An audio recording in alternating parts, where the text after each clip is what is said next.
Hello, everyone. We are so excited today. We're coming to you kind of at your Thursday afternoon to give you a little encouragement. I have an old friend from a long time ago. Beth Wayland is with us today. She is an entrepreneur. She's a spiritual leader.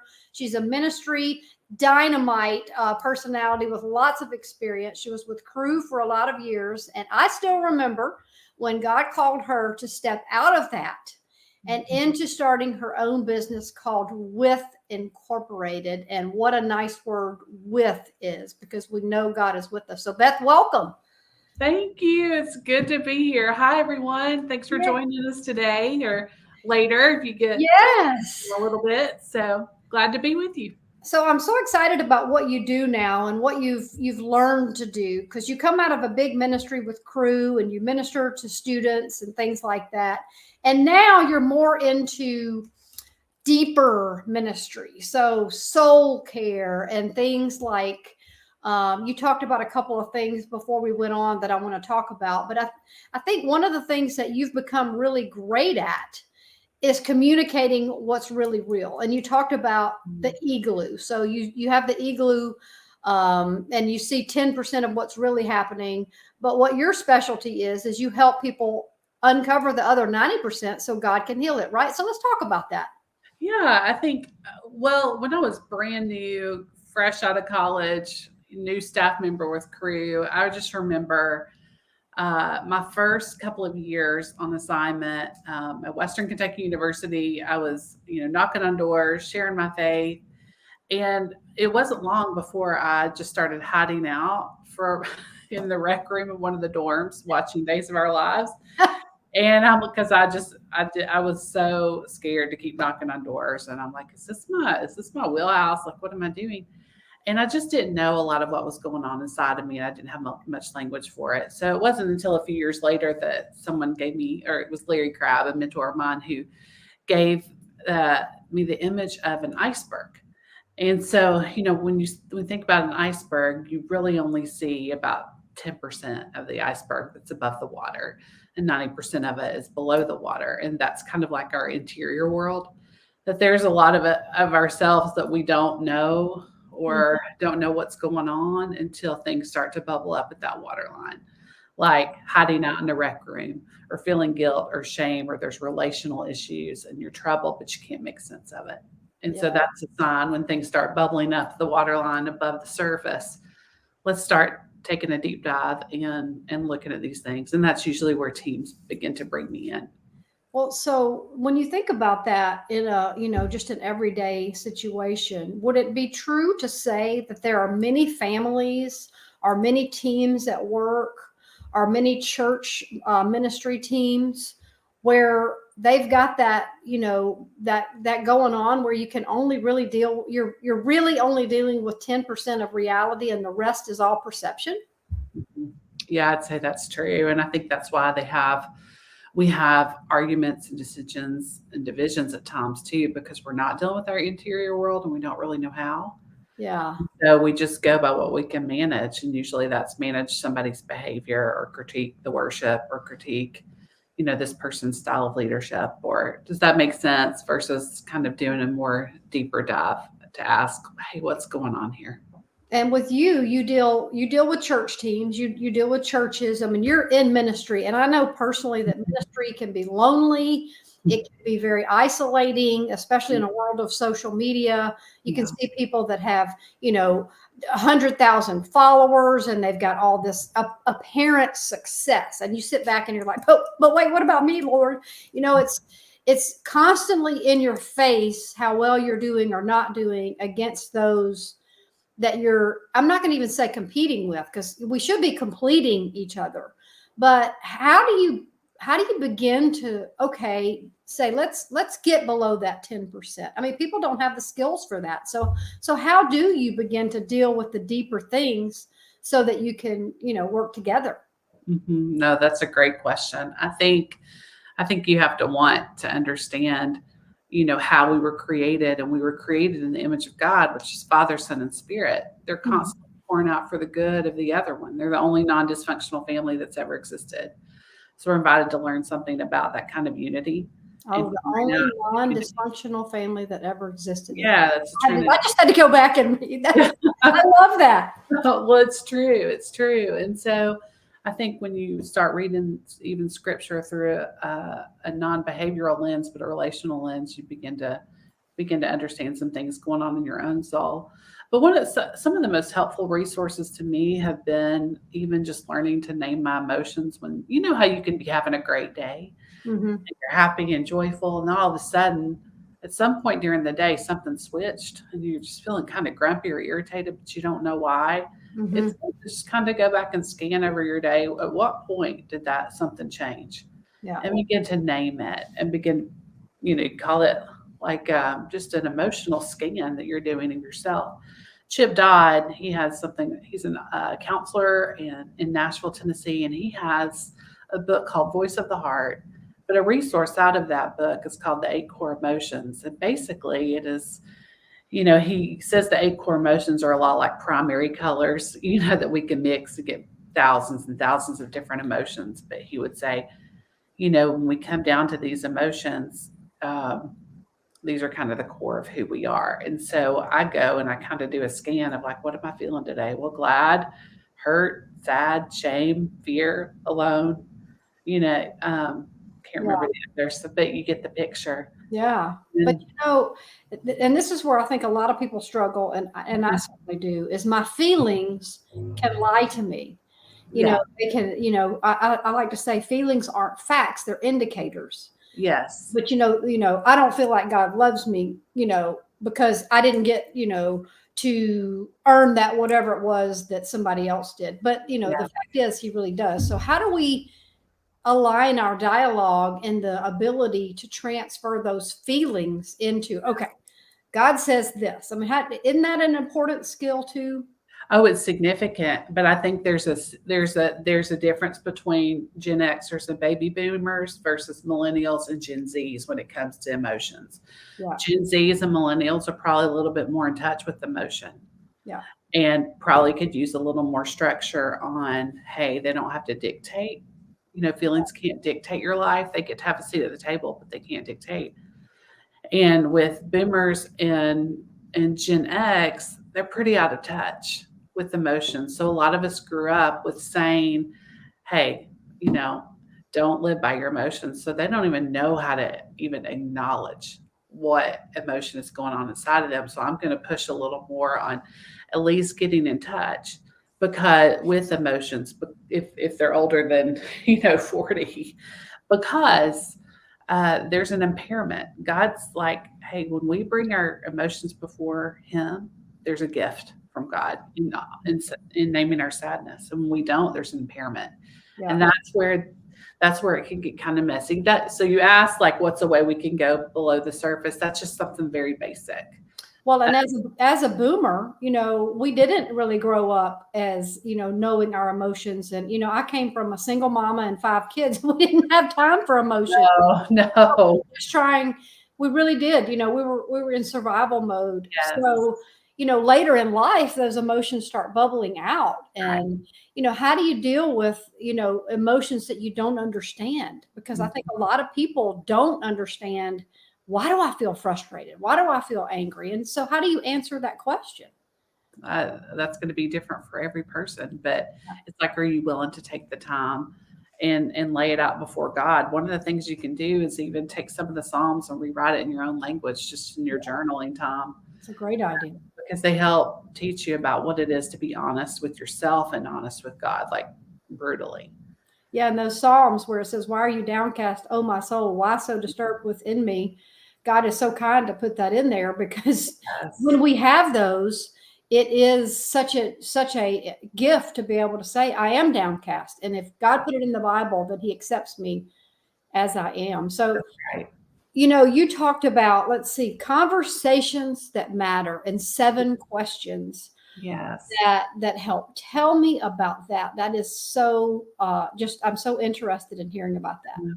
Well, back in 2007, the biggest game changer for me was, one of the biggest game changers was meeting Larry Crabb, a mentor, and he was teaching a group of us about the 7 questions of, I have them right here. I always keep them in front of me. 7 questions of spiritual theology.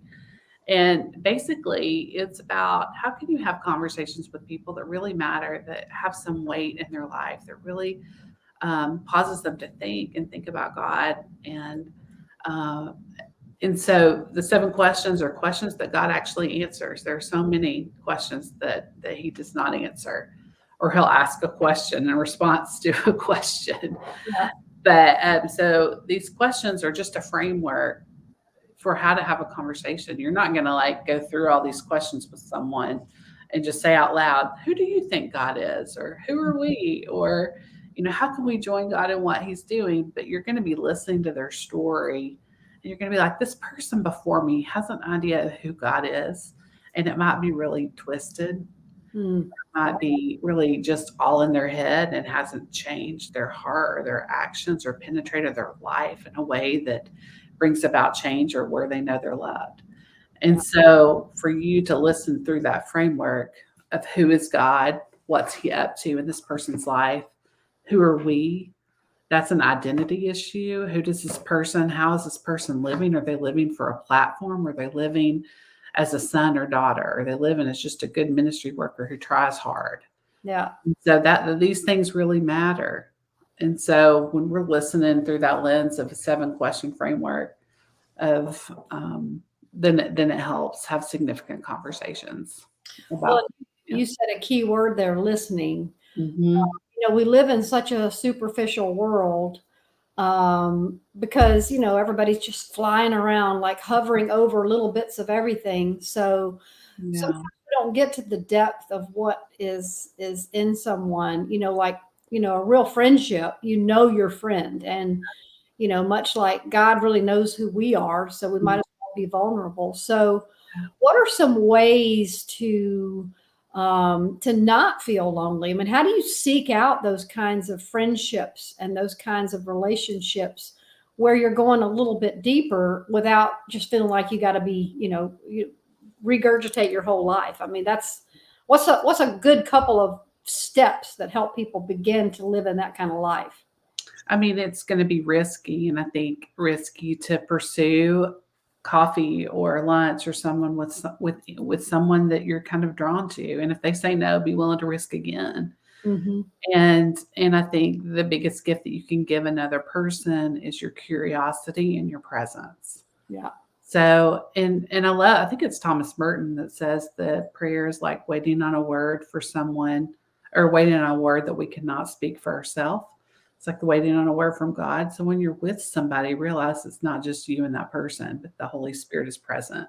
Yeah. And have one ear to the Spirit and one ear to that person. And it doesn't have to be laborious. It really can be just your curiosity and something that comes into mind that might seem random, and you ask. And in that, you're communicating deeper. How important is the body language, the listening, the leaning in, the the active listening? Because we have phones where oh, sorry, got to take this, got to look at that, and it's just so distracting when you're with someone and you can't have an actual conversation, and that's just a decision, isn't it? It's a decision. I mean, I think some part of body language and all that, you don't want to be formulaic, like you want it to be authentic. But I will say that the smartphones where you can get text a lot, and then even just research shows, the latest research, we're talking about this in the class that I teach, even just having your phone on the desk or out, even if it's turned over, changes how, the content of the conversation. Isn't that something? Yeah, it's wild. And so put it away, put it out of sight, when you're with someone. And for the love with the smartwatches, somebody's sharing their heart, and then you're looking down. For people who are real sensitive to visuals, that can shut down a conversation pretty quickly. You know what I've done, and I get that I'm older, but I've turned off all notifications on all social media. So brilliant. It's so much better that I don't see that someone that I know posted on Instagram or Facebook, because first of all, that's just distracting. and it's just constant. So I do think that just going through your phone and turning off a lot of those notifications, that was very helpful to me, because my phone doesn't just ding all the time, because most of the time I just have it off, and Yeah. my emergency list can get through, but Mhm. that helps me not be so distracted. So Oh, that's so smart. And so why? let's talk about anxiety. We've talked a little bit about loneliness and relationship, and you've got a world who's coming out of, a pandemic, and now we've got war, and everybody's feeling heavy-hearted for what's, now we can see what's really happening over in the Ukraine, and we see evil, we see just Yeah. ugly evil. We know that it's just horrific. How do you find the peace that surpasses understanding? Some people are like, okay, is that even a real thing? So, what do you say to people that are feeling anxious and can't quite settle that emotion down? Mm, that's a great question. What do I say? I mean, I think for me, what I'm learning is to work it out through movement, if you can, to move your body. That helps a lot with anxiety. Yeah, Have a connect point yeah, to. I mean, honestly, I think I just ask a lot of questions. You yeah, know, curiosity of what are you afraid of? yeah, Because usually with anxiety, there's underlying emotion, and a lot of times it's fear. This is non-clinical anxiety is what I'm addressing. So yes, yes. This is, yeah. normal anxiety. When Mhm. people are getting help for it, then they recognize that they need help for it. But this Yeah. is it's a general just air of, you know, what do you do with all this? And I think it's because people see things in the world and they don't know what to do. People want to help. It's true. Well, and anxiety is contagious. Yeah, It's like a cold in yeah, a lot of ways. You can be in a group and you can be completely fine, and people come in and they're all anxious, and then everybody gets started. You find your blood pressure's going up. yeah, So just some deep breathing, and I do think there's a loss of perspective there, yeah, of especially over the last, 10 years of like, this is not our kingdom. This is not our home. yeah. And I think if we can keep more of an eternal perspective, that really helps us live here. But we But have to in really that, connect it with that. Yeah. Go ahead. people are, and I'm life on purpose. So I like, as a coach, I like to help people figure out, okay, what is my purpose? And most of what I Yes. do is help people figure out what's not their purpose, because there's Yeah. a lot of things people are trying to do too much. So, what do you say to someone? Because isn't pain a part of purpose? So, when you are in pain and God is working on you, that is a productive opportunity to learn Yes. the heart of God, right? Oh, 100%. We were just talking before we came on with you guys. We were talking about a lot of times that we don't necessarily realize that we're pursuing what I would call the blessed life Yes. or a struggle free life. And then we're disappointed, Yeah. because we're always going to deal with disappointment on some level. We're never going to achieve exactly what we want. So we have to deal with pain. Hmm. That points us to more the abundant life or life with Christ. It just gives us this perspective. Yeah. And usually that comes at the bottom of a dark hole of pain. Yeah. But pain isn't necessarily something to get rid of, it's something to embrace. It Yeah. squeezes out the good and the gold in us for what our purpose really is. Yeah.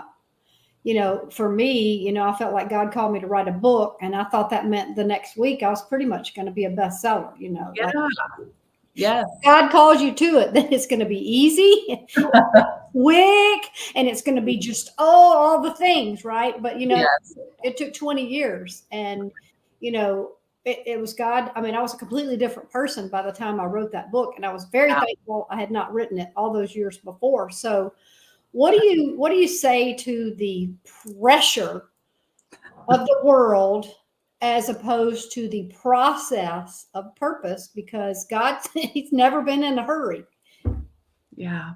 That's so funny because before we even got on here, the one word I wrote down is pressure. Yeah. I said, pressure is a warning light. Yeah. I think we have to constantly resist the pressure that we're always going to deal with stress. We're always going to have things that we have to deal with that are hard. But Mhm. pressure, uh, you need to learn where you feel it in your body. Like I feel it in my face, Yeah. where I'm like, okay, this person is way ahead of me in my area of what I'm doing. I feel pressure to catch up. I'm like, no, no, Right. deep breaths. Focus on what God has called me to do in this moment today. Yeah. Let's pray, Jesus, keep me close. Yeah. And so be aware of where you even feel the pressure Yeah. because we're with social media, with access to so many different platforms, you can live in pressure and always responding to things outside yourself versus being grounded and centered and anchored in the Lord and moving from that place of deep connectedness with Him. And then you move from that place of abiding, Mhm. rest. So, Yeah. rest. Does that make sense? The difference? It does. It makes a lot of difference. And so when you're dealing with pastors, let's say Mhm. they're working on the front lines of everybody else's anxiety and everybody else's pressure. So, how do we, as part of the body of Christ, understand to, first of all, help each other and be, more in relationship, deeper relationship than you, but to learn the skills to help each other through those moments of pressure and pain, because they're just part of the world. I mean, it's a broken world. So how do we get on each other's team, so to speak, so that when we recognize, my pastor, I don't think he seems like he's as happy as he normally is, or that music worship director or the small group leader. I mean, how do we step into those conversations gently but purposefully, so that we're actually helping people find, that deeper level of contentment? Because contentment is learned, right? That's true. If you're specifically talking about pastors, it's going to be time and trust Yeah. and having them around your table and showing that you're trustworthy. Yeah. And a lot of times your pastor is just going to need friends outside the church. That's Yeah. just reality. But if you continue to show up and to encourage, and if you need to have hard conversations, pick and choose what they are. You Hmm. know, more and more, I'm convinced. Like if there are deep character issues, hello, listen to the Rise and Fall of Mars Hill about some of those issues, or if there are deep character issues, those things need to be addressed. But if it's more peripheral issues, like your preference on his preaching style or whatnot, that I don't know that those things have to be addressed because that's just our own personal Hmm. wants and desires. Now, with one another, I think as much as you can share a meal Yeah. without an agenda Yeah. and with That's important, curiosity, without an agenda. without an agenda, when an agenda enters the picture, this is why people struggle so much in their small groups. When agenda enters the picture, as Larry would often say, he says, our relating stops. Wow. And so just to be curious, Yeah. it's awkward and it's going to be imperfect and it'll be messy, but we're trying. You're trying to show up and be vulnerable in real time and build trust Wow. and where you can share some of the deeper things in life. That's so important, to not have an agenda and have a meal. That's like a whole new thing, because you always, I mean, if you're a planful personality, that just throws out all the things. But so let's talk about, you work with a lot of students, Mm-hmm. and We used to, not anymore, but yeah, but you work with the leaders of I do. who work with the students. Yes. So how important is it for all ages, but especially the younger people, to be very careful on the friends they choose and the influence they let into their life? I mean, that's hard. It is hard, and I think it's just learning. I Yeah. think there's a lot of mistakes that are made before you learn Yeah. who is good for you and who is not. And some of that is just going to be maturity and time. Yeah. Yeah, I mean, we do become like our five closest friends. Do you know this? Like, Yes. where we spend the five people we spend the most time with is who we become most like. So I'm like, is this who you want to be in 5, 10 years? Is this who you want shaping your life? Yeah. And yeah, so But what if you think you're helping shape their life? I mean, okay, I'm taking them in, I'm gonna be a good Christian to them. I mean, is it true that you can still be in relationship with someone? I guess it's just a matter of how close it is and how much time it is. I think so. You I know, think you need to have your safe core people who you have things in common with, who aren't, I mean, you're not just spending your time dragging each other down. And know that there's some friendships for a season. That's hard for some people. yeah. Yeah, I remember having that conversation with my son because he thought all of his high school friends ever going to be his best friends forever. And Right. I remember when he realized that just isn't true. It's just, you as you grow and you mature, then your groups and your people change, and that's a big part of a life on purpose, because your people have to be on purpose. I mean, you have to choose who you let in. And somebody asked me one day, they said, yeah, but what if they're in your family? That's okay. You just don't necessarily have to take that advice, and you don't have to listen to that voice. You may have to be in relationship with them, but you can turn the volume down some places and up other places. Is that true? That is 100% the truth. Because I'm not going to listen to everybody that gives me input and advice. Yeah. And I used to think that was unwise or meant that I was unteachable. Now I'm like, no, there are people who I know and trust, that I'm going to get their input from. Yeah. Because I've seen how they live their life. Yeah. So. That's so true. So, and you help people when they get to burnout and when they get to rock bottom, but you say that the better thing to do is recognize when you're heading to rock bottom. What are those signs? I think signs are, goodness, you're putting way less energy into your work. You're Googling about vacations quite a good bit. You are. Not that there's anything wrong with that. No, I'm just kidding. You're glad when you're sick, so then you don't have to go to certain events. You're really short-tempered and short-fused with your staff. Trying to think of what else. Your health goes on the back burner, which I've had to fight for. That's important. You said get up and move around. How important is that? That's significant. I think my friend Beth, the day of Beth, but my friend Beth, she's so good at this. When I've really been struggling with anxiety early, especially early on in the pandemic, she's like, could you just take 30 minutes, just go outside right now, go outside and go for a walk. Yeah. Because we need to move our bodies as much as we can. Yeah. To get out that anxiety. I think that's such a critical part for me, and it always has served me well. So I think that's so good. Well, the first thing that God did that's what God did with Adam and Eve in the garden. They walked. Isn't that something? That's so. So what else do you see as someone, then we got to wrap it up, but as someone who's out there on the front line in ministry, kind of what do you wish everybody could just know that would help take it down just a notch? Take it down. Like the anxiety and the concern and, just this level. I mean, we're supposed to be the bright lights on the, we're supposed to be the lights outshining.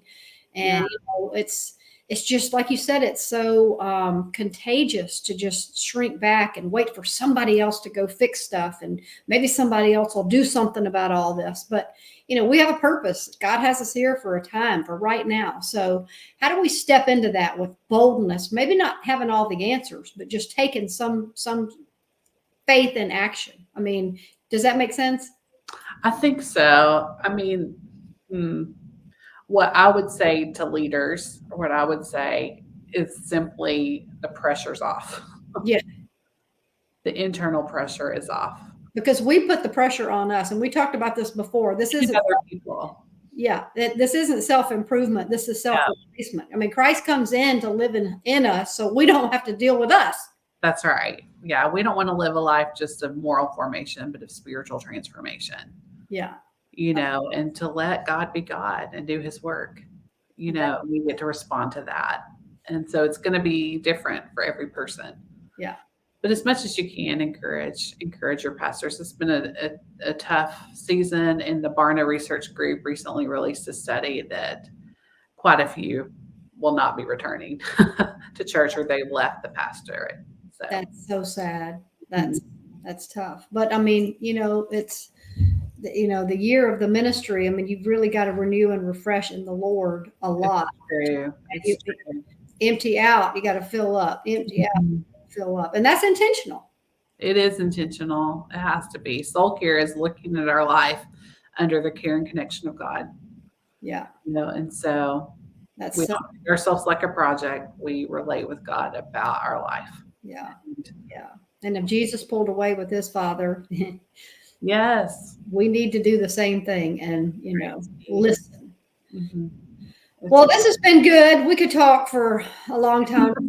Thanks for having me. I love the whole topic of soul care, and I love that you've been so successful in going out. So tell people, how can people be in touch with you? It's withincorporated.org. Yes, it's withincorporated.org or with_inc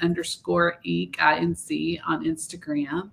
I'm not on Twitter very much, but you can find me on Instagram or at my website. And You teach, you do retreats. I do custom retreats for whether it's your church leadership team, ministry teams like Young Life or Crew or Navigators, or small group leaders of churches. I've done stuff with them. It's tailor made to whatever your needs are. But then the big thing that I'm doing again is a soul care trip to England in September, and so we have 4 spots left. And so we spend 2 days in England or London, 3 in Oxford, and 2 in the countryside, focusing a lot on the Inklings like C.S. Lewis and Tolkien and their friendship. Wow, that sounds, and so that's just open to men and women? Women. For this time it'll be women. We're talking about doing a co-ed one at one point in the future, but we'll see. But And you have to get some shopping in there somewhere, oh, there's some good shopping. That's good therapy, Right, that's right. Self-care, soul-care and self-care. That's right. Self-care sometimes as a new pair of shoes, but not often. Yes. And we do a retreat in November at the Cove in Asheville where for 30 people. So we keep our retreats small intentionally. So there can be a place for vulnerability and confidentiality. And that's open to anybody? That's open to anyone, not just ministry workers. And it's called Rest in the Wrestle. And all of that is on my website. So we'd love to have you. Registration's open for both, and you can always reach out to me through those outlets. Yeah, we'll make sure that we've got the withincorporated.org in the post. So thank you. It's so good to see you again after all these years. I'm so glad you're doing what you do. You as well. And buy our book, everyone. Yeah.